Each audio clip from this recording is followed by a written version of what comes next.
All right. So again, this is going to be a small call today, apparently. So we'll get to know each other very well. So we're recording now. So first thing we usually do, well, first I'd like to say hi to everyone here, Jen and Eric. Don't think I've ever seen you guys. Um, just met Chris. There's Scott, and so it's five of us here. So we'll be very intimate here. Wait, So, yep. So first thing we usually do, I don't know if you guys have ever been on a call with me yet. We usually start the call with talking about one of our wins for the week. So, if you're not up and selling yet, what is it that you did this week that you're proud of, that's moving your business forward, or anything that you want to share that could everybody else could benefit from? well, we So, just mhm. started a logo design Competition. competition, Okay. so we're pretty excited about that. And then we had the runaround with trying to figure out how to build our website and stuff, and just we tried that Divi. All right. I've heard about it. Don't know much about it though. It didn't seem as user friendly. Maybe it's just because we know nothing about building websites, but we had a hard time with Uh-huh. that. So we're thinking about trying Wix now. Okay. And I'm Well, curious about well, how people have. Shopify Shopify seems to be the most popular one, Mm, as far as building a store. yeah. WordPress would be the cheaper version, um, and you have a lot more flexibility with WordPress. But the only downside, comparing WordPress to Shopify, is that Shopify is much more robust. Therefore, when you start having a ton of traffic, you won't crash. Um, I see. so Shopify seems to be number one as far as building stores, Okay. and WordPress is right up there. So if you go with any of those, Wix, you know, you'll do fine with any one of them. Yeah. I just wanted to let you know that, in the future you might find yourself going towards Shopify instead of So most Wix right people away. that do this do Shopify. Yeah, Okay. yes. And so the combination seems to be Shopify for your store and then hosting your blog with WordPress. So the Shopify doesn't have a blog capability. Not it's not Yeah, it does. it's not as, I guess, flexible as WordPress. You can do everything with Shopify, yes. But I see a couple people that have mentioned that it'll probably be easier for you to just do your blogs through WordPress, but you'll be fine doing Shopify completely or WordPress completely. Yeah. Yeah. Well, everybody's hopping on now. All right. So So you guys have gotten your logo and you're getting started. So who else would like to share their one thing or their win for the week?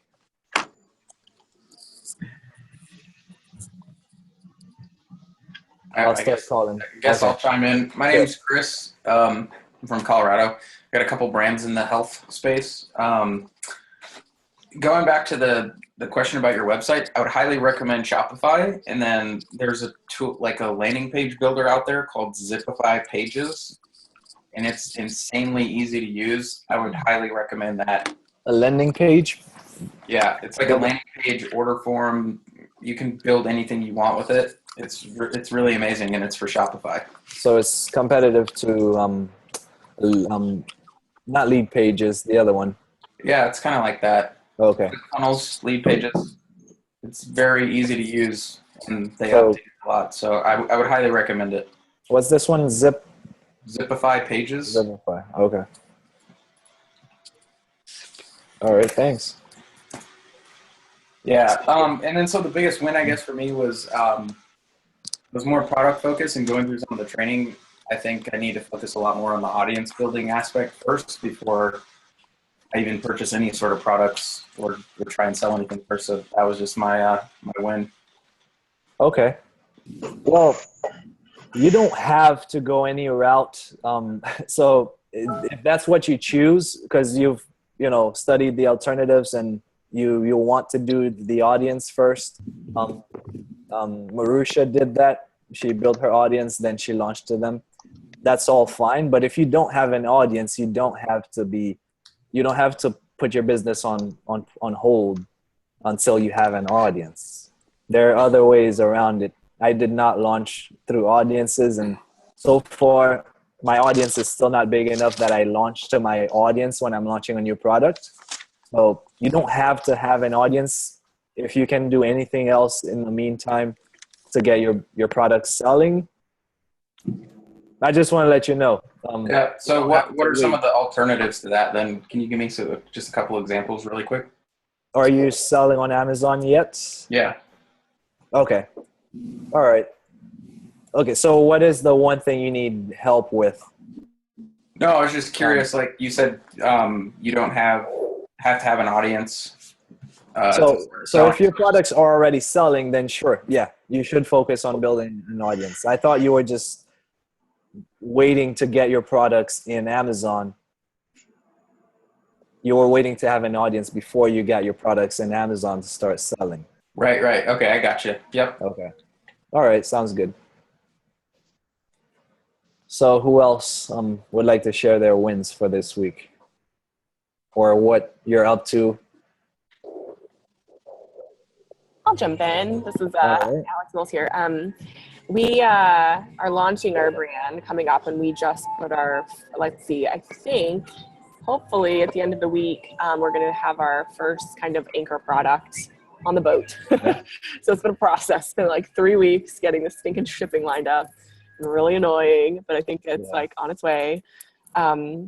Pending the like Amazon specific credit card that we're trying to find, we're like kind of having to like do some tricky methods to open up our seller account for this one because we've already got a couple and had a hard time getting permission for this other one. So we're kind of like using some other methods to get this account running. And so it's just been a whole process, but I'm glad that it's like almost through. It's sort of frustrating. All right. I don't know if it's a win yet, but it's getting there. Prime Day is right around the corner, so shipping might take a little longer than usual. Yeah.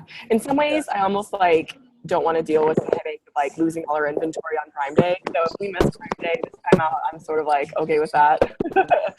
Well, you know, it will help you. Yeah, maybe I'm thinking about it the wrong way. It will help you no matter what. You can always increase your prices if you want to slow down sales. Yeah, that's a good point. It never. Well, we might miss the deadline for that, unfortunately. Yeah. So, Well, live and learn. Yeah, you'll be fine. There's gonna be we'll get there. Black Friday. There's gonna be Cyber Monday. All coming up. Yeah. Christmas. It's gonna be an exciting year. Yeah. So that's like our win/frustration. So. Well, yep. Sounds good. Thank you. Yeah. All right. So, who else wants to share? Steve, you're unmuted, so why don't you go for it? All right. Can you hear me? Yes. Okay. So I already have the product. I don't know what to do next. Should I create an Amazon account? Okay, so we're not getting into questions just yet. We'll get to that. Right now, we're sharing what is the one thing that you did that's a win for you. What's one thing that you've done to move your business forward, or what's one of the breakthroughs you've had this week that you want to share? Where are you at in your business? No problem. Do you have anything exciting that happened this week for you in your business, or where are you in your business right now? I already have the product, so I never sold anything on Amazon, so I just need to know what should I do next. Okay, so we'll get into those questions in the future. Yeah. So anyone wants to share their wins? Or anything that we can all benefit from? I can share. This is Ron. Hey. So this week, last couple of weeks, I got a few bad reviews on my product regarding some fasteners I'm using, and I just took that as a learning lesson, and I'm changing some things in my product, what I'm shipping out. So this week I order some more like different fasteners, which will help me, and I hope that will kind of mitigate those kind of concerns that my customers are having. So it was kind of a bad, but I learned from it and I'm trying to improve the product. So yes, but do listen to your negative reviews. yeah, it's crazy. Yeah. All right. So, and anyone else really wants to share a win, or do you guys want to jump into questions? Sure. Can you hear me? Oh, Who exactly? this is Kelsey. Oh, Kelsey, yes. Well, I don't know exactly if this is a win, but we are sort of, we have our second shipment coming, 3,000 units. And like figuring out the difference between FOB and CIF and exactly what charges to expect along the way. It's kind of what we've been dealing with for the last couple of weeks. And, you know, getting things filed like your ISF form and all that kind of stuff. We've kind of just overcome all of that again the second time around. You'd think you would have learned everything the first time, but it's funny, the manufacturer chose a different freight forwarder the second time. And so we had to figure out things like the port fees on the we're in Los Angeles, so the port fees on the LA side, you know, getting that sorted out was more complicated this time with this other freight forwarder. So we're kind of just like past all of that now, almost past all of that. And, you know, some of what we've learned, I think, might be helpful for some of the people in this group who have not yet done their, you know, shipped their first order in terms of what to expect. So I just wanted to throw that out there. Like, I can go through what we went through so that you can avoid some of the problems that we've had and ask the right questions before you send your shipment. I'm sure you know all this stuff. Well, to be honest, I try to simplify everything right as much as I can. And I've used this company called Future Forwarding. Okay. They handle most of that stuff. So yeah, a lot of those things I don't have to do myself. Yeah, and I think you know that's kind of where we're at too. I'm gonna look that up, Future Forwarding, and put the link in the chat once I find it, or maybe you can. But Flexport is another one, right? Flexport's a little similar to that. Yes, there's a bunch of them. There's well, I forgot the name, but there are a bunch of them that will do everything for you. When I first started, the supplier was dealing with different freight forwarders of her choice, and that got complicated. But once I went with Future Forwarding, they would do everything from door to door. All you had to do is give them the contacts to your supplier, and they will handle everything. Yeah, and I think we're kind of learning that lesson. Yeah. Flexport's the one that we sort of went through the whole thing, the quoting process with, and they ended up being more expensive. Okay. So that's kind of why we went this route, like, you know, organizing it all ourselves and so on. We maybe saved, I don't know, a few $100s, and I'm just not even sure it's worth it. You know, the amount of time that goes into it and the potential pitfalls. And, you know, as far as I know, CIF is supposed to mean that, you know, that's what you're paying until that product is in your hands, not counting duty and customs clearance fees. But you're not paying all kinds of port fees on, you know, your end when things arrive at the port of LA or wherever you happen to be, New York or whatever. But that was not clear at all this time around. So anyway, I don't want to get too far into it. That's kind of where we're at. Our second order is going to get here beginning of next week, and then we'll ship it off to Amazon, and we'll be able to step on the gas finally again. All right. Yeah. So what happened? You ran out of stock, or? Well, there was actually, you know, it's our product our product is kind of like a bag, and it has zippers. And one of the zippers I said, give me the top of the line zipper. I want the best, most heavy duty zipper you can get, because we saw on Amazon reviews, this is one of the complaints with this product, zippers breaking. And what we ended up getting was a very sort of heavy duty looking zipper, but in fact, it was a pretty shitty zipper. And, you know, too many of them were breaking. We were able to handle some of it through our own customer service, like people would email. And, you know, we said in our email sequence, you know, if anything happens, please contact us. And they got a few emails, and that worked. You know, probably 8 out of 10 of these broken zippers came straight to us, and we replaced them immediately. Okay. 2 out of 10 showed up as bad reviews with no way to contact the person because it just says Amazon customer. So we decided it was too risky to sell the other, you know, 600-700 that were left. out of that first 1,000, because the bad reviews don't go away. Which is why we don't recommend always going with 1,000 units the first order, right. so that you can test and fix Yeah. anything that needs to be fixed. Yeah, I mean, the thing is the minimum order quantity for most of these manufacturers was more like 2,000 to 5,000. So finding one that could produce it, at a high enough level of quality. I mean, they did a fantastic job. The bag, I've showed it to other manufacturers in the United States, and the cost is like, probably, 6 or 7 times as expensive to do it here. And a lot of them have said they couldn't even do it.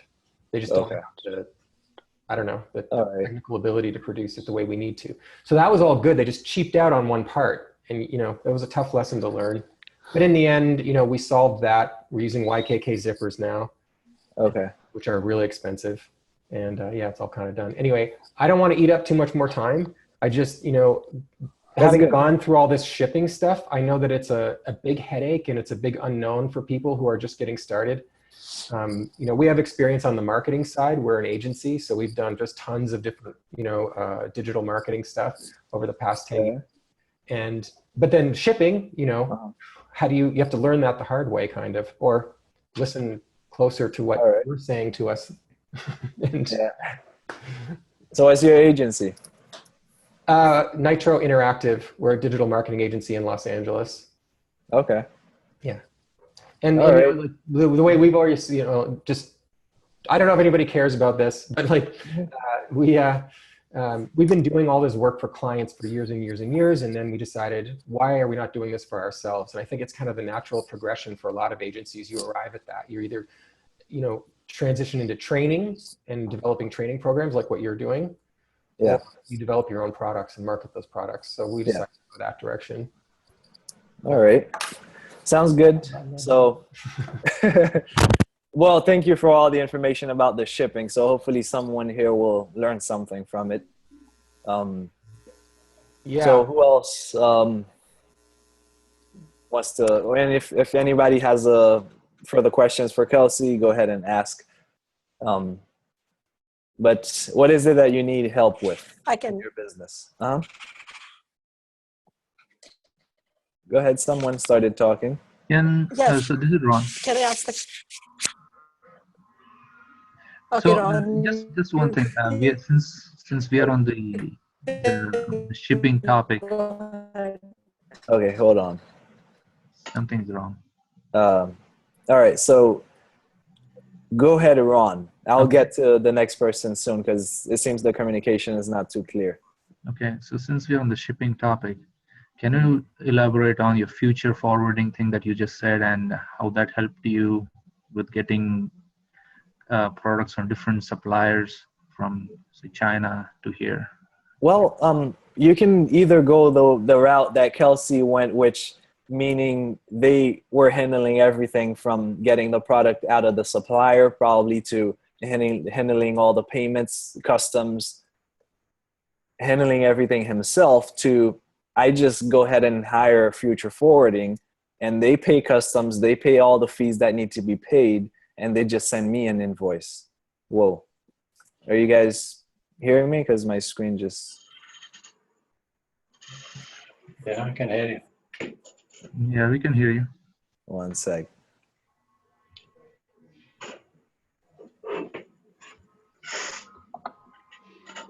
All looks right. like someone, Econ, turned on screen share. Yes. Okay, got it. It's back.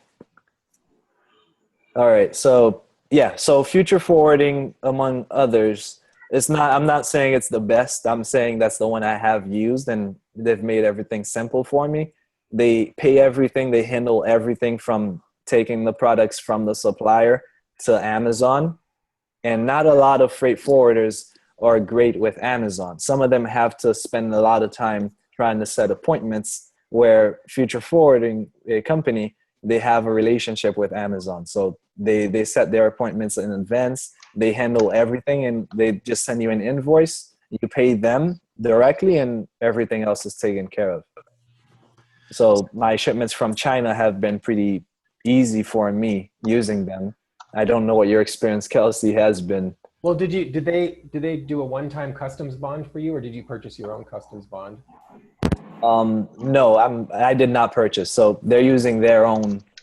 You don't deal with that at all. They no. have a customs bond and they just Yes. Okay. That's another headache if you're doing it yourself, is that you either have to buy a one-time customs bond or you have to get a yearly one. We purchased a yearly one. For anybody who cares, I'll just drop the link in there. That was quite easy, and it only took about 4 or 5 business days, 3 to 5 business days, I would say, if you want to purchase your own customs bond, or avoid all the headaches that we went through and do what, Or any other company that will simplify the process for you. Mm-hmm. And initially, did you inspect the product before you started using that company, Ralph? Myself, not recommended, but no, I did not for my own product back then. Now I'm inspecting everything, but back then I did not, and probably not a good idea because I was ordering 60,000 units. But yeah, it turned out the order was fine, but that was a big risk. Yeah. So typically you'll inspect the first few prototypes, and then you start going through those types of companies. No, so you should inspect every order anyways. Oh, okay. Going through the company is just them taking the product from China, shipping it to Amazon for you. That has nothing to do with inspection. You should inspect your product. Use a company like VTrust or FBA Inspector, or no. And as FBA Inspection, I think there is a company, but VTrust is one that we've used, and they're very good. It's about $250 depending on how many units you're ordering. You can pay $200 to $250 per shipment and get 20% of your shipment inspected. And they give you a very detailed report if it passes inspection or if it fails, and they tell you exactly what they think about it. Yeah. They send you pictures and even videos, I think. Okay. So awesome. You should be inspecting every shipment. But you don't inspect them yourselves, meaning you don't have any prototypes shipped to you. You go through and inspect. You're having a company do the inspection and then the forwarding. Yes. So I get the sample myself and I look at it and see if I like it. Yeah. If I do like it, I place an order. Then I have a company inspect it for me. Okay. Yeah. Because at the end of the day, if I have it shipped from China to my house to inspect, I'm the same amount of money I'm paying on shipping that product is I could just pay the inspection company. And they'll send me great pictures and they'll analyze it for me in person. Yeah. I'm just curious, what space are you in? Me, I'm in both kitchen. I'm in a lot of different spaces, especially because I'm working on consulting with some companies. But personally, I have two brands, one in kitchen, one in skincare and beauty. Awesome. Ralph, sorry, do you inspect the product with your own logo on it as well? You should have it, yes. Okay, so you get the sample and then you ask them to make another sample with your logo on it, is that correct? Yes, so the first thing you do is you get a sample of to inspect their quality. Mm-hmm. If you like it and you decide to move forward with it, then you have them, then you place an order. They're not gonna create, I don't think they will create a sample for you with your logo. Okay. I think you can just analyze their other products that they've manufactured with their logo and have an idea what yours will look like. Okay. So when you place your order, then they'll put your logo on it. And then they'll ship you a sample with your logo on it, or no? That wasn't the case for me. Okay. If I like their product, yeah, and I tell them to put my logo, then I place the order of 500 to 1,000 units. Okay. If you guys know anyone who does that, that's different. I've never been able to get that done. Okay. So yeah. Okay. Do you mind if I ask another question? Yeah, go ahead. And so you get their sample, you like it, and then you, how do you kind of go about placing the order? Do you ask them for like a draft purchase invoice, is it called? How does that process work? Say that again. Okay, so once you like their sample, mm-hmm. How do you go about placing the order? Like, how does that work? Is it a document? Do you place it on the Alibaba site? Like, how do you basically place So it? you're going through Alibaba, correct? Yes. All right. Is your supplier, do they have trade assurance? I believe they do. Okay, so if they do, that's great. That's what I would do recommend. Okay. Because if anything goes wrong and they do not deliver on what they promised, Mm-hmm. you will be able to fight and have trade assurance take care of that for you. Okay. But so what you do is you place an order, you go to Alibaba, you go to that supplier and you click place order or start order. Okay. Then you go through the trade assurance process, which is like a contract. So what I recommend you do is, while creating the description of what you want, how many units you want in the description, you should put the rules. So for example, I always use this example. A friend of mine was ordering a product that's made with glass. All right. Now he did not say that he did not want bubbles, air bubbles in the glass. And they sent a bunch of units, about 1,000 units with bubbles. And they said, when we tried to say, hey, this is not right, you should replace it, they said, no, they cannot do it any differently. This is how it is. That this is how everybody gets theirs. And we're like, no, Yeah. it's not supposed to have bubbles in there. So that was my friend's fault for not saying no air bubbles. So make sure you write everything you do not want them to do. Okay. Or what you're expecting, and write them down very clearly, so that if they send you the product and it has any of those things that you listed, you can go back and say, hey, you did not fulfill your promise. Okay. And then trade assurance will back you up if anything goes wrong. And what about it? What if the supplier doesn't have trade assurance? So obviously that's not the best thing you can do. Is to, if they don't have trade assurance, that's your second option here. So if they don't, then you are taking a little bit of a risk. Okay. You should be fine. I've never run into problems with suppliers, taking my money and not delivering, or I don't know many people who have been burnt by suppliers. Okay. So that would be the same thing. You would basically write them an email with what you're looking for, and they would send you an invoice to pay. Oh, and they send you an invoice. Yeah, Okay. it's not a complex process. You're talking to someone. Just tell them, hey, I need to order 500 units of this product. This is the logo I want on it. Whatever you want, just send them a message, and then they'll come back with an invoice with a quote, and then you just arrange with them how they want to get paid. Okay. Okay. Yeah. Great. Thanks so much, Ralph. No problem. But just make sure while you're placing your order to write down anything you don't want. Okay. So if, like just if you're ordering something with glass, no air bubbles. Okay. And, Can you yeah. attach images? Yes. Okay. Yeah. Whatever you want to do. This is not a process, ordering from your supplier. Just, you're talking to someone. Yeah. Just tell them what you need, and yeah. Okay. Okay, great. Thank you so No much. problem. You can even get them on Skype or WhatsApp. However you can communicate with them. Yeah. You'll be fine. Thank you. Yeah. Hey, Ralph, Yes. can I add something here to what you just said to her? Go ahead. Okay, this is something you told me a couple of months ago, Mm-hmm. and it's I think for anybody, it's a really, really, really smart tactic, and it was one of the things that you said in here that was that just the light bulb went off over my head. Like, yes, how come I didn't do that the first time around? But when you're talking about ordering 500 units from these manufacturers in China, I mean, that's a shit order to them. It's not worth much, and they don't think of you as a player at all, right? And what you told me was ask for a quote for 500, 1,000, 10,000, and 50,000. Yes. So that they know that first order, all it is a test order, and that you're potentially going to become a big client to them. And you're also, by doing that, locking in the sort of the pricing for when you scale, so that they're not, so that they know that they have to give you accurate pricing for that 500 or 1,000 initial order testing. Yes.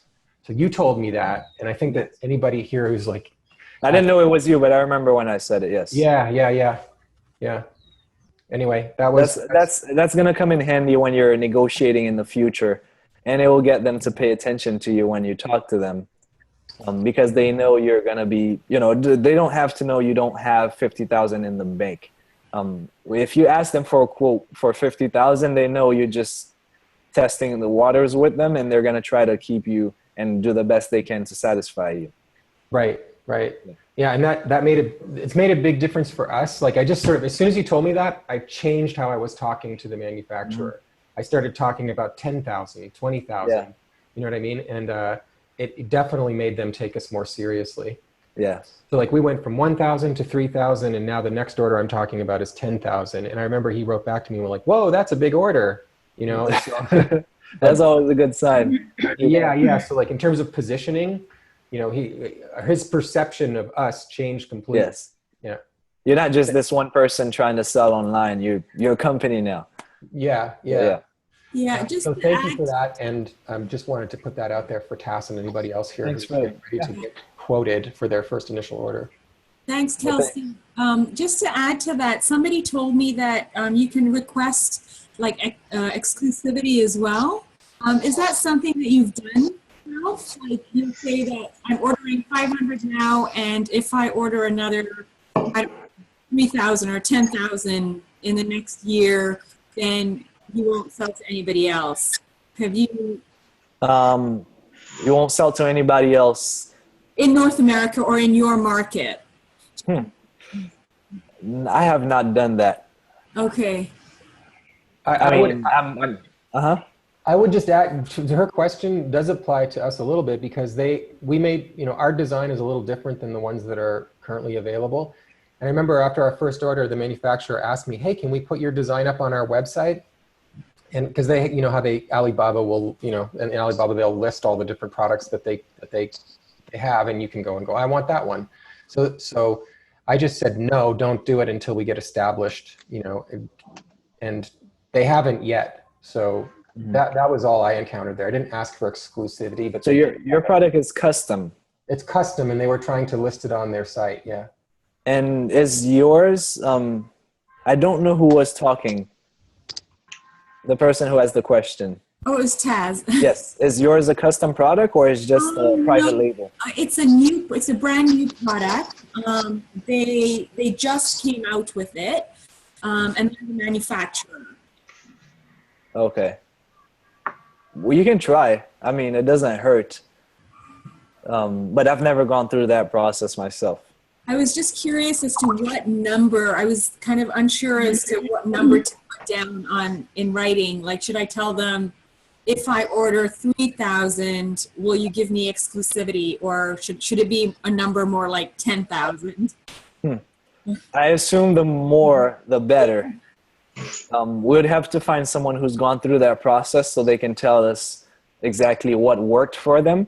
Yeah. But I mean, it's trial and error. You can, if you want to post in the tribe and see who has gone through that process. Yeah. Or you can always try to go ahead and bring it up and see what they say and learn from your mistakes. Yeah. A friend of mine actually told me about it. Apparently, like they've been doing this all the time, but I wasn't sure about the number. I thought. Yeah. Okay. Thanks. No problem. So who Hi, else? Ralph, I wanted to ask you. You mentioned earlier your freight forwarder that you are using has a good relationship with Amazon. Mm-hmm. What kind of relationship do you want them to have?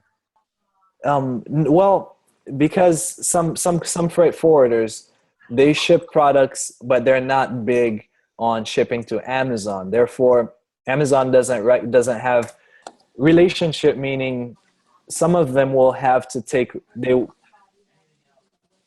I'm trying to find the best way to explain it to you. So Amazon is expecting them on a regular basis. So Amazon knows who that freight forwarder is. So when they show up at Amazon does not require all the documentation to prove who they are and who they're shipping for. Therefore, when future forwarding goes to Amazon, Amazon is expecting them. Therefore, they actually get your products delivered faster. So if there's one thing you can take out of this, is that the process will be simpler, from getting your product from China to getting it into Amazon, instead of having to actually call Amazon and tell them that you're expecting a shipment from this company, and then they have to say, okay, yes, we're ready to receive it. That company will actually take care of the whole thing for you, instead of you having to go through that long process. So it has anything to do with them receiving it at the warehouse and it goes live, or it gets into your inventory actually? Sorry? Or does that have anything to do with your product being received at Amazon warehouse and then it's being put into your inventory? So how smooth that is, or? Well, the only part that's smoother is from the moment they're ready to ship it to Amazon, the ones with a great relationship with Amazon will be able to go into Amazon within the next day, when some companies have to call and make an appointment and wait for Amazon to approve the shipment before they can go with their truck and deliver it. Oh, yes. Wow. So them. So how do you? So when Go you ahead. choose your freight forwarder, how do you know what kind of relationship they have? I don't. I just Because we just started using them, and then I found out, whoa, this is much simpler than I used to do. I see. Yeah. All right. 'Cause, So yeah, we just got our first shipment. So nothing I mean, to we just overthink. processed our first. Yeah, don't overthink it. It's not a big part of the whole process. Yeah, you'll be I tried. I'm with you on that. That I'm trying to make it as simple as possible and just let the professionals handle their part, and I have to worry about my stuff. And the other thing that price-wise- I wanted to, yeah, because you mentioned that eventually I assume we're gonna get to the point that we are ordering thousands of units. I was going through the Amazon fees yesterday, and I see that there is a warehouse fees, which I wasn't aware of. So how soon do you, so how long do you usually warehouse your products with Amazon? So how soon do you expect them to move actually?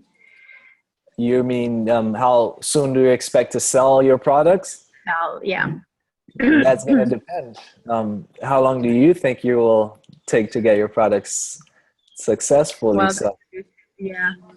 that's I was just thinking because we ordered 1,000 units, and I am kind of thinking that we should order the next one now that it's already shipping. It all depends. I would not get too overconfident. As much as I don't want to discourage you, I want to tell you, don't get overconfident as far as placing orders. Really, I have a calendar just for inventory management, because if there is one thing that I could do to make everything easier for me in my business, it's managing inventory better. Because in the past year, I've ordered too little and I've ordered too much.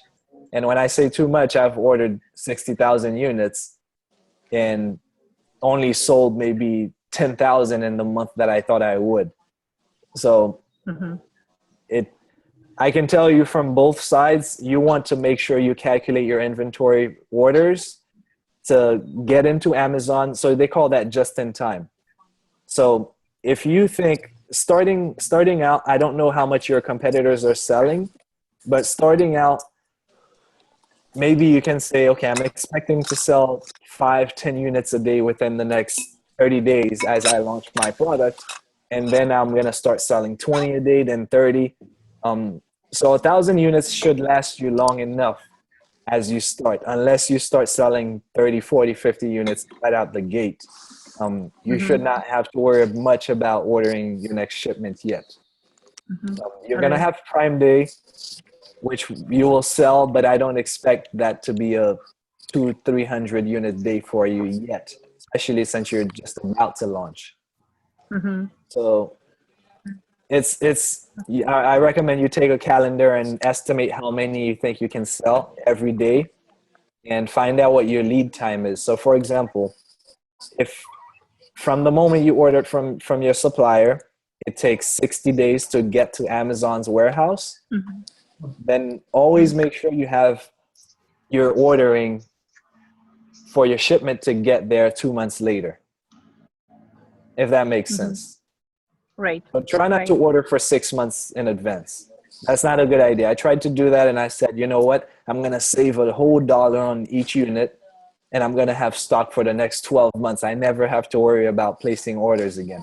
That was not a good idea because my competitors upgraded and my product became outdated really quickly. And then I wish I had not ordered. So if you have to, hire someone to handle your shipping, but make sure you don't over order at any point, because I've learned from my mistakes. So it's not good to run out of inventory, but you were too because stuck. Yeah. you ordering your next order right now would be a guess. What I'm saying is launch your product, see how you're selling, then place your order. Because if you place the order now and then you realize, crap, I thought I would be selling 20 units a day by now and I'm only selling 5, you're going to have a whole lot more units to deal with. So launch you have 1,000, that's enough for you to find out how you're going to be doing in the future. So launch your product, get it to 5-10 sales a day, and you'll be able to more or less get an estimate of how much you can expect to sell in the future. Then you can place your order again. So yeah, Thank you. no problem. So make sure you focus on your inventory management, and try to get your products in at the time, maybe 2 to 3 weeks before you think you'll run out of stock. Make sure you have a shipment getting into Amazon at that time. Yeah. Because you can always expect delays. Amazon might take a little while before they receive your product. So leave a 2 to 3 week buffer for mistakes or end delays, and try to make sure you time all your shipments to get to Amazon by that time, and you'll be fine. All right. Yeah.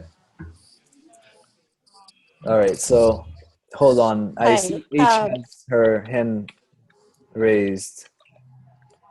So letter H, go ahead. Yes. Thank you. Yeah. Thank you. I have a question. I already have a product which has been there for a while, and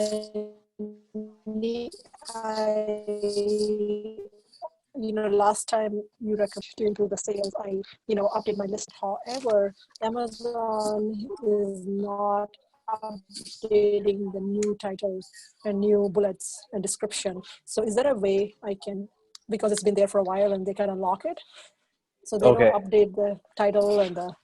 So it was very hard to hear you, but is your question, you're trying to make edits to your listing, but Amazon won't change? Okay. Correct.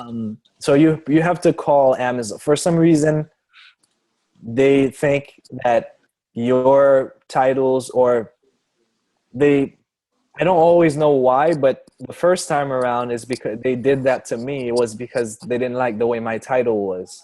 It was too long. So they wanted me to have my titles around 80 to 100 characters, and I had it 200. So not only they changed it, they blocked me from editing my titles. So when I need to change my titles now for this specific product, I have to call them and tell them what I need, and then they change it for me.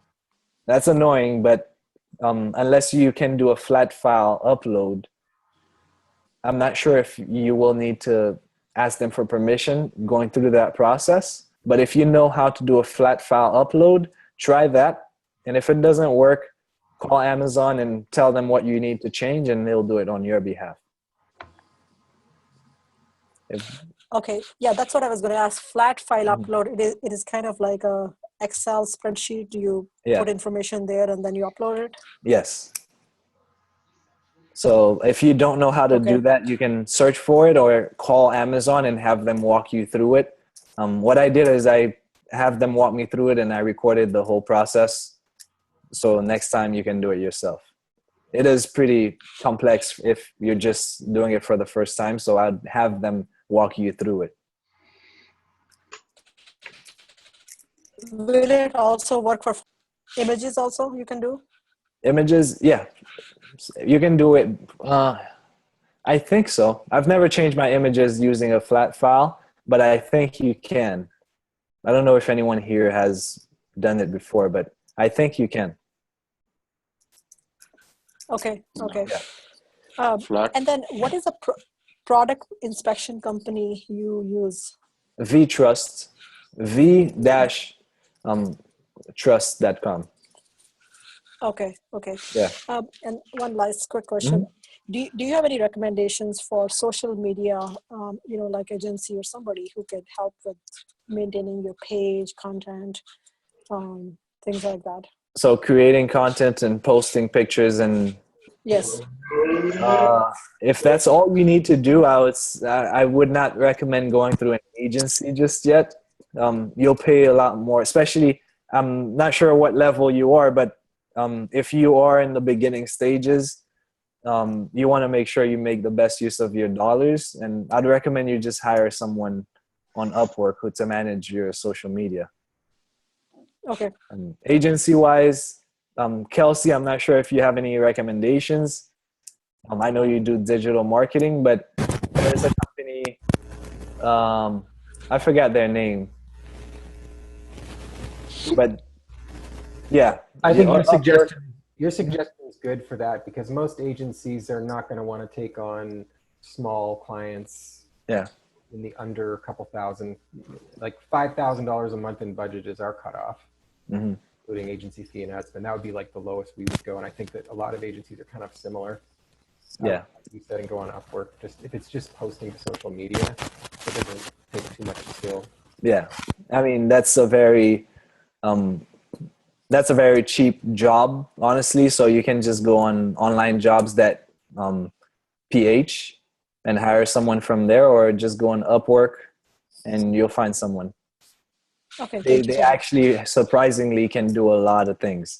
You might find someone who actually is a photographer as well as a social media manager. So that saves you. They can take the pictures and post them and create the content.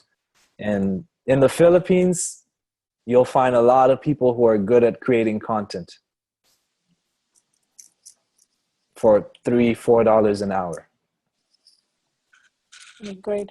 Yeah. Any questions? Hi, Rob.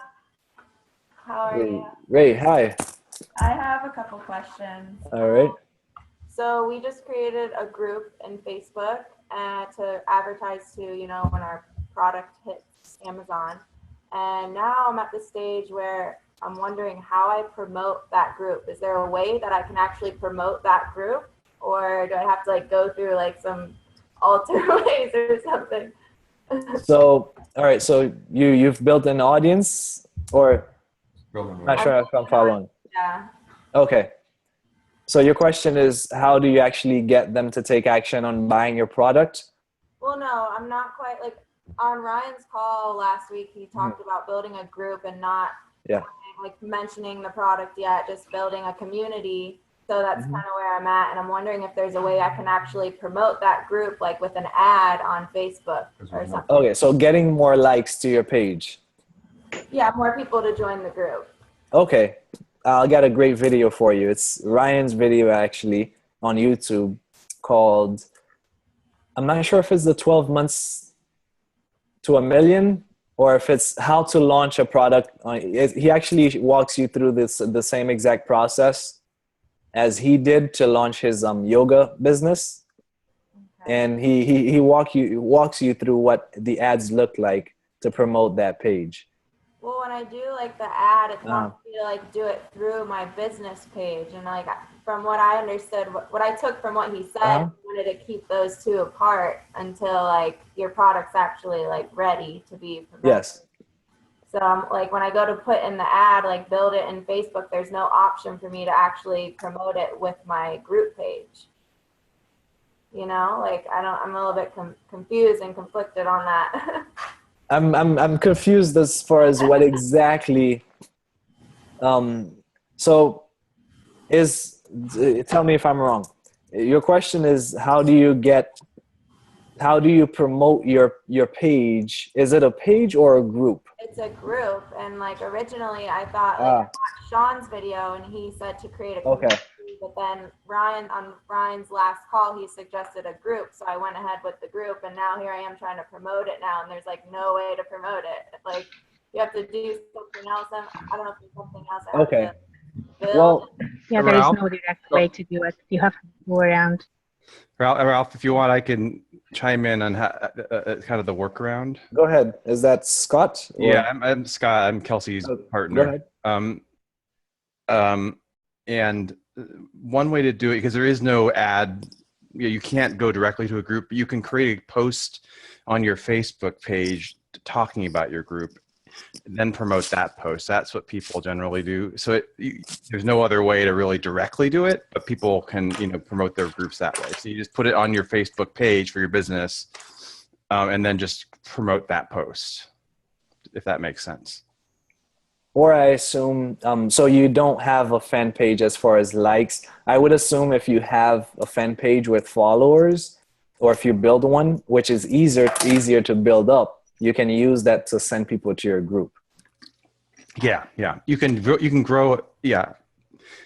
But if you're starting a group from scratch, that's the way you could get people to the group, is just promoting a group that says, hey, promoting a post says, hey, I've started this group, and whatever your message is in the post, and promote that to whoever you think would be the most likely to join your group.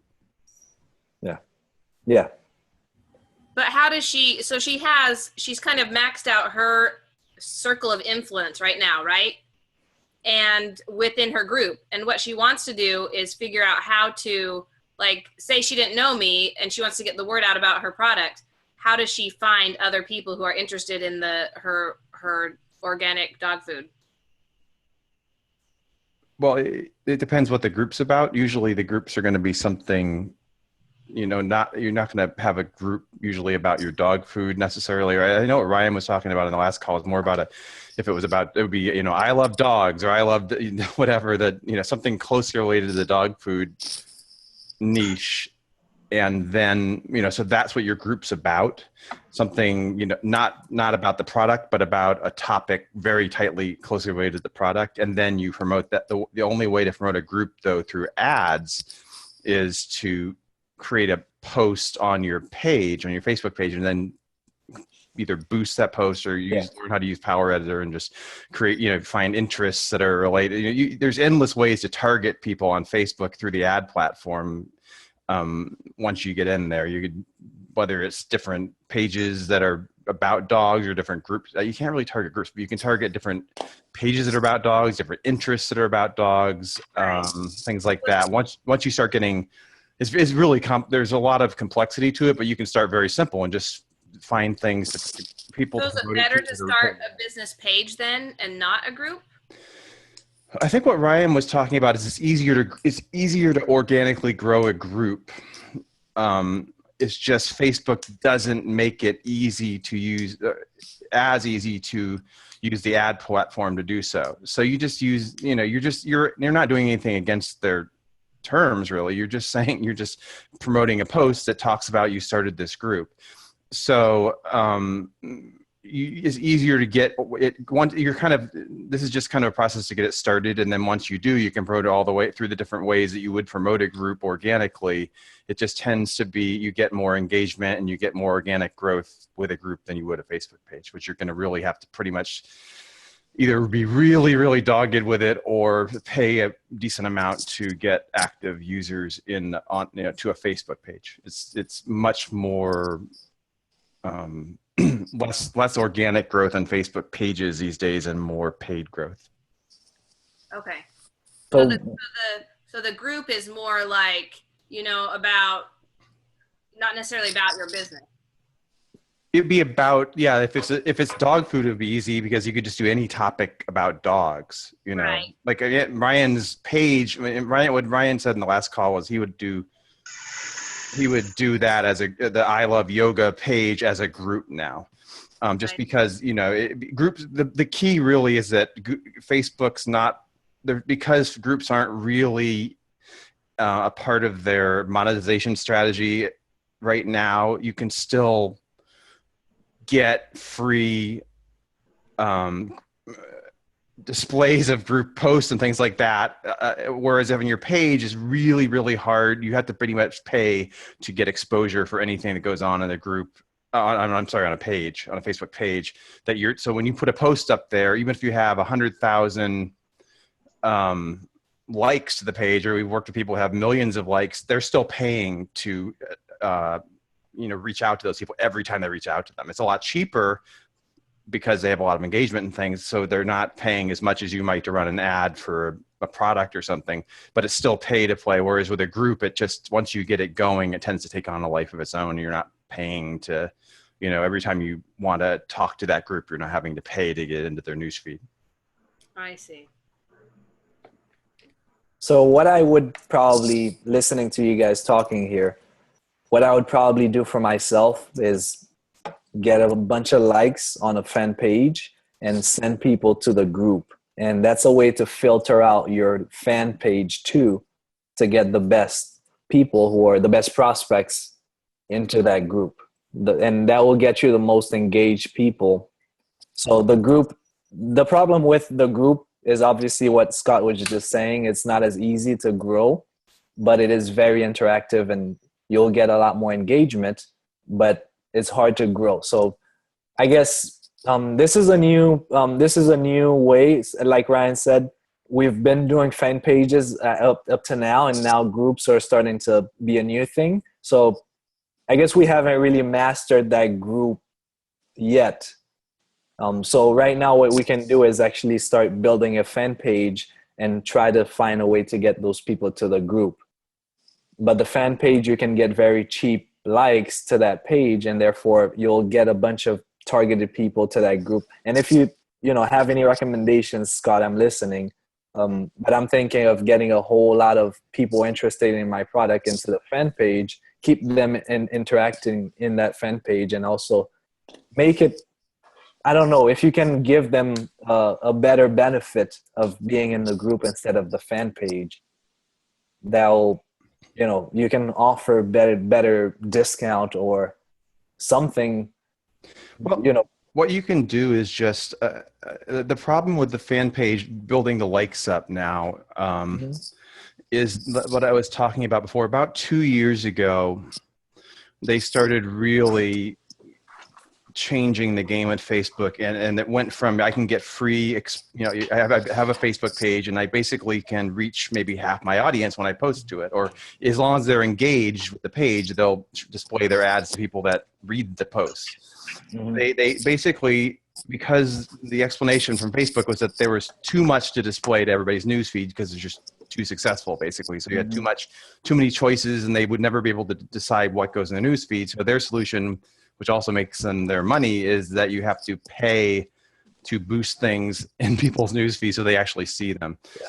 So what happened then is it went from places that were highly engaged, getting maybe 50% of their posts viewed by the people that like their page, to maybe, if you're successful, 1 or 2%, maybe 5% on a really, really, like BuzzFeed or something. And we've worked with sites like that, that were during that, in our agency, where during that period where they all freaked out because you basically went from getting millions of views a month for free to they had to pay for it from their, pay for pretty much every view, or 95% of them, and that's doing well. So when you're building a page, you're building a resource that you can communicate with less expensively than if you're not following your page, but there's still an expense. Whereas with a group, it's a little more challenging just to get it started. But once you get it started, they tend to take on a life of their own, and then it's free communication. So that's, I think, why people try to get them going. And I think if you Google just like, how do I run ads to, promote a Facebook group, there's a lot of resources out there on it. And they basically tell you some variation of, what I said, because there's not an ad type to grow a group. But I think that while it seems like a little more challenging at the beginning, it's all benefit once you get it started, because your Facebook doesn't seem to have on the horizon any mechanism to make groups charge to reach their members, because that's kind of a core functionality of them, is that they're not really a for-profit thing. They're a social thing. So I think if you can build it, then you're building a resource that you can reach for free. And there's it's not, as long as you're not talking about, hey, my product, it's like, oh, if it's dogs, it's all different dog topics that you're talking about. You're building an engaged group, just like you would build an engaged page following. You do get a lot more benefit from it because of that, because you basically then, can communicate with them at will and without having to pay money every time you do. Yeah. Sounds good. Kelsey, what's that link you just posted? I gotta unmute myself. It's Facebook's sort of official response to all the questions about organic reach declining back in 2014. It was just kind of to support what Scott was saying. Okay. You gotta pay to play. Yeah. Organic reach now is like between 1% and 3%. So things are changing a bit here. It's not bad though. If it enables you to reach the audience for if you have an engaged following and on a page, for really inexpensively. So yeah. So you guys do manage ads. Well, you're a digital marketing company, so yes. Yeah. All right. Well, thank you. No problem. I know who to go to if I have any questions. I had one more question. Yes, go ahead. So can you tell me a little bit about brand registry and like the content you can do with that, or Brand registry? What do you mean by content? like from what I understand is you like sign up, like register your brand for Amazon, you can post like more content on your listing or better. So what it is that brand registry is a way for you to prove to Amazon that you are the owner of that brand. So if you don't have a trademark, I recommend that you do that as soon as you can. It's not always the best thing in the beginning because it's pretty costly, but if as soon as you can, I'd recommend you get your brand registered. Trademarked, because in the future we think Amazon will start to reward those who actually own their trademarks compared to those who don't. So when you do, because Amazon doesn't allow only one seller to sell a product. So if I get a hold of your product, I can hop onto your listing and start selling it too. So when you prove to Amazon that you own the domain name for your product, you have a website, they're going to ask you all those things to prove that you are the owner of that brand. They give you the opportunity to edit your title, your description, and your bullet points. If you don't do that, if I buy your product and I have it in my hands, I can hop onto Amazon and be a seller and sell it and edit your title and your description. So if you don't want me to do that, you have to prove to Amazon that you're the owner. So to do that, you have to apply for brand registry. So once they've said, okay, I can see that you are the owner, we're going to brand register you. So as far as being able to put more content, I think it's just you are going to be able to have control over the content on Amazon. So the title, the description, and the bullet points, you get to edit them, you get to change the images, and only you can change those things. Another seller can come in and sell the product, but they cannot touch your title, your description, and your images. But if you don't register your brand, anybody can come in and change anything they want. Okay. So we haven't actually set up our LLC yet. Would you suggest that before we apply for the brand registry then? All right. I don't think you need to have a company set up in order to do that. You just need to have, I think, the website. From what I can remember, I've done this a while back. So from what I can remember, you need to prove that you own the website, the domain name for that brand. The first thing you should do is register the LLC. It's very cheap. You should do that as soon as you can. but I don't think it's necessary in order to get the brand registered.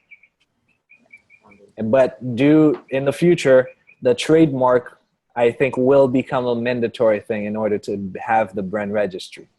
Okay. Yeah. Thank you. No problem.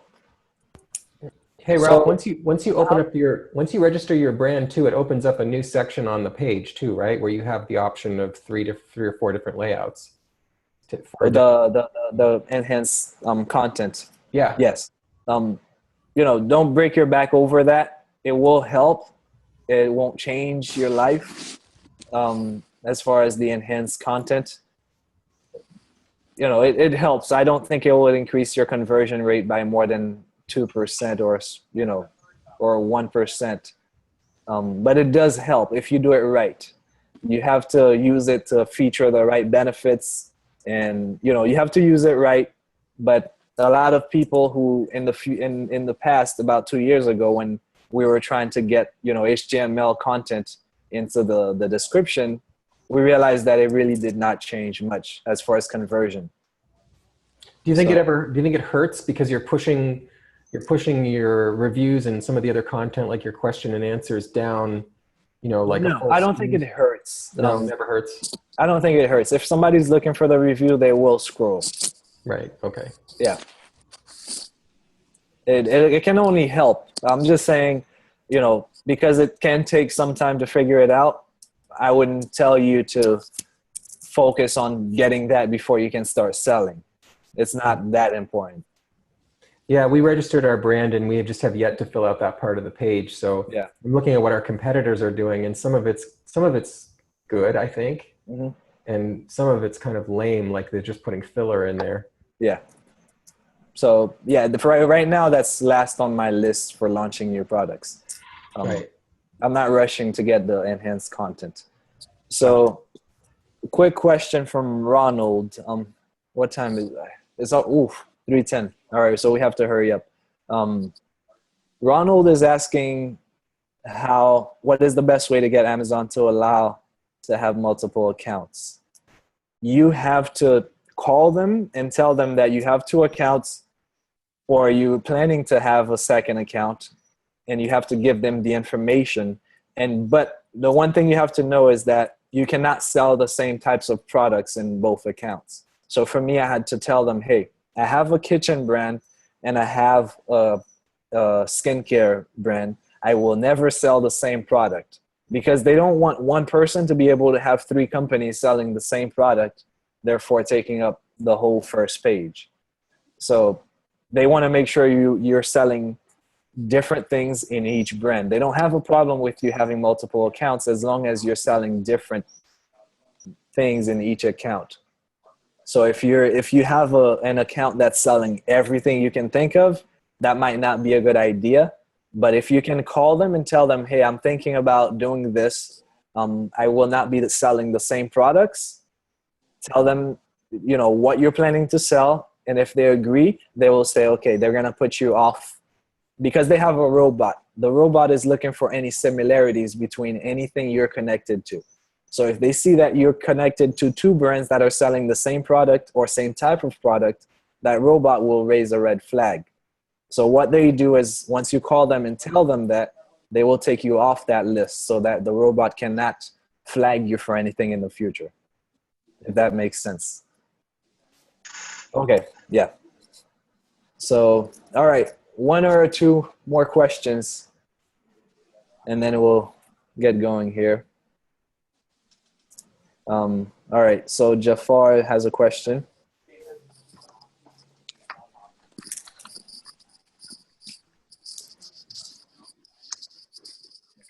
Hello?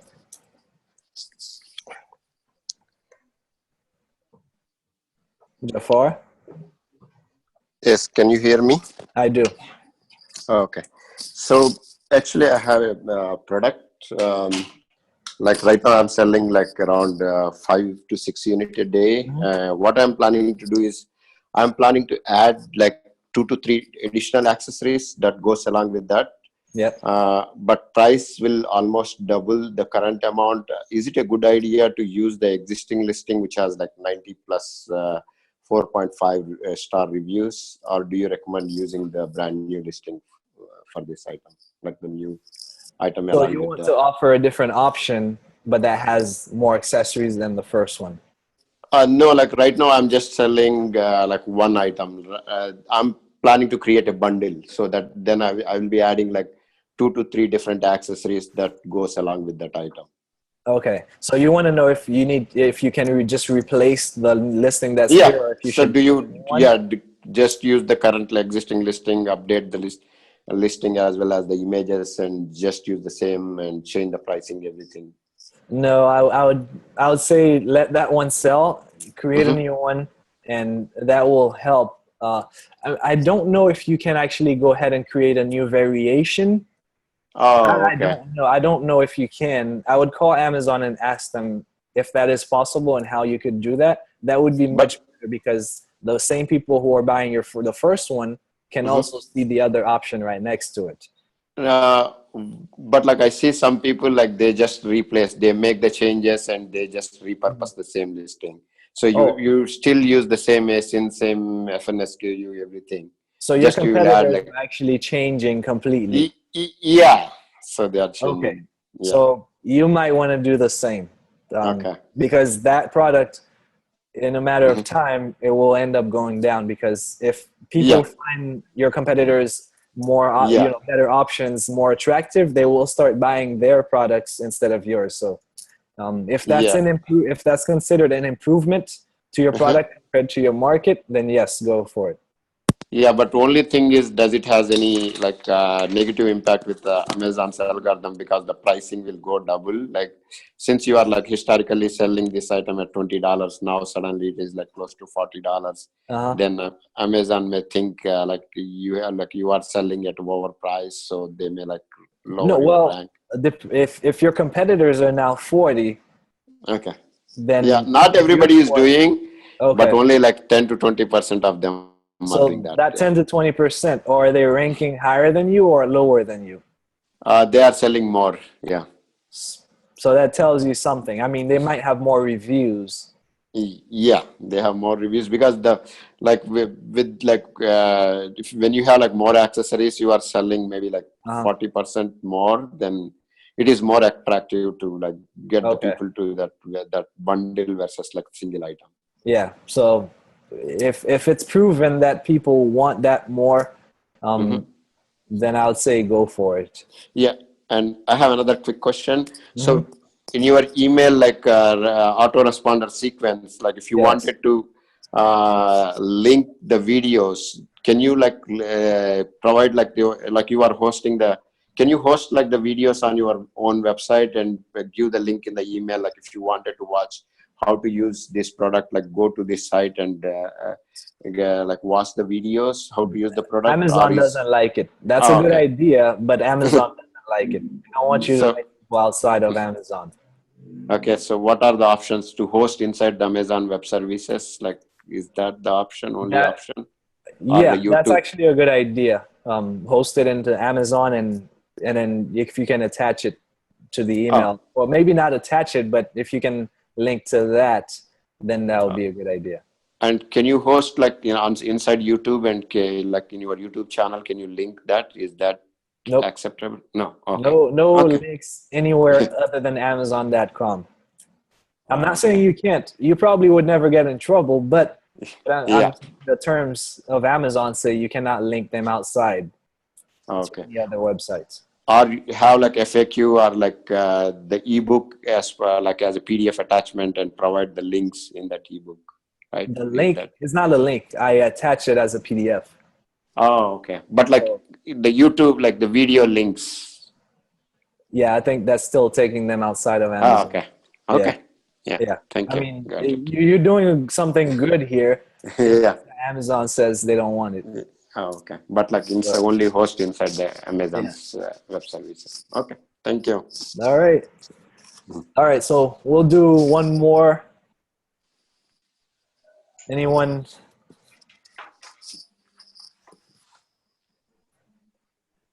All right. I'll ask a question. All right. Yes. So what is the best way to advertise your business page? So the best way to advertise a business page would be which way? Business page meaning a fan page? Business Or Facebook page? Are they the same thing or are they different?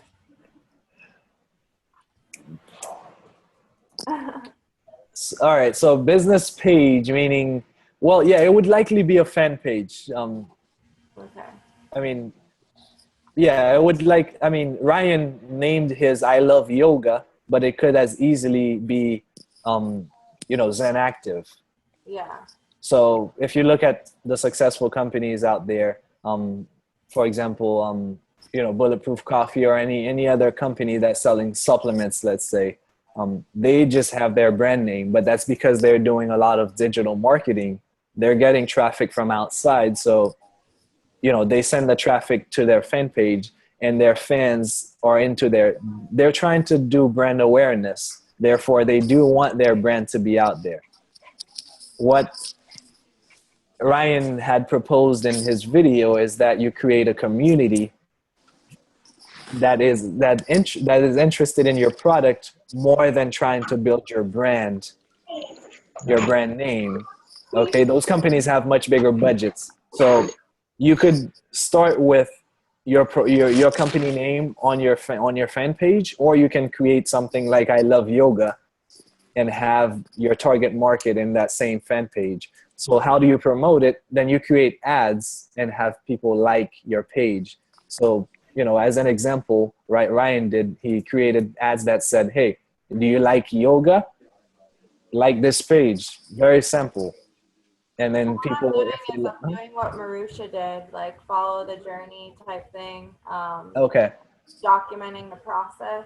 So then you can put your business name in there if you want to. If you're going to be the face of the brand and be very interactive with them as far as videos, then yes, I think that will overcome any negative effects of having your business name on there. If you have a face attached to it, then that would be great. Okay. And they will be talking to you instead of talking to a company they don't know anything about. Yeah. What she did is she launched the videos to her, her Facebook page, her personal Facebook page, and my page, and we have 112 followers on there. So we went through all our personal Facebook, and what we're trying to do is now, do something to reach more people with those videos that are not in our circle of influence, to bring them in to get more followers. Post it on your fan page and take the link and share it to everywhere else. Okay. That way they will click on it and it will take them directly to your company fan page, and they can like it also. When you talk about fan page, is that a website or is that in Facebook? Facebook, yes. So that's your Facebook business page? Yes. Okay. So her question was, does she put her company name or does she create something like I Love Yoga? Instead of Ryan, so what I'm telling her is she could name her fan page Zen Active, if we're using Ryan's example, and have videos of herself or whatever she wants to post on there, and then share them through her personal page, through other groups, wherever you want. You can share it from your page, but post on your company fan page. So, exactly what I was telling her is that she doesn't have to create something like I Love Yoga. She can just write Zen Active, like Marusha wrote Perky. Her page is Perky.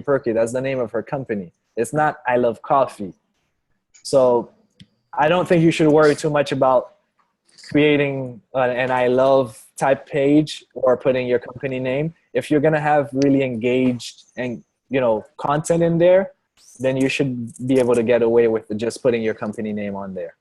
So follow what Marusha did with Perky, and you'll be fine. So just put your company name and post from there, and then share it from your Perky page to your personal page, to your friends' pages. Have your friends share it, and you can create incentives for when people share it, they get put into your insider group of testers, which will get discounts and stuff. If that makes sense. And if you want to create a group also from there, you can have some perks for people who want to come from your fan page to your group. All right. So, all right, any last burning questions before we go?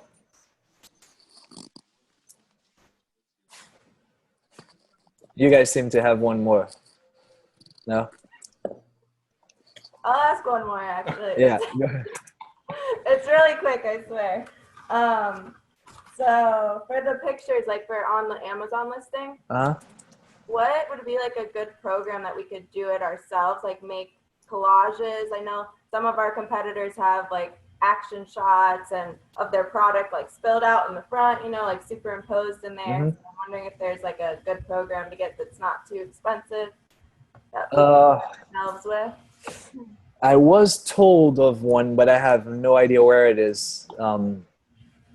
I don't remember what the name of the program was, but you can either hire someone to do this, or if you want to create it yourself, then I'll try to put a post on the tribe group. Somebody will be able to help you with that, but I've not done it myself, so I can't tell you what a good program is right now. Who do you use? Do you go on Fiverr or? You can use Fiverr or Upwork. Anybody who's worked on Amazon listings should be, or a designer can help you with that. Okay. Yeah. Cool. Okay, Thank you. No problem. Well, thank you guys. Nice to meet you. And so I'll see you guys probably next month. You guys will have Ari and Chelsea in the next few calls. So I'll see you guys 3 calls from now then. So, all right. Have a good day, guys. Thanks,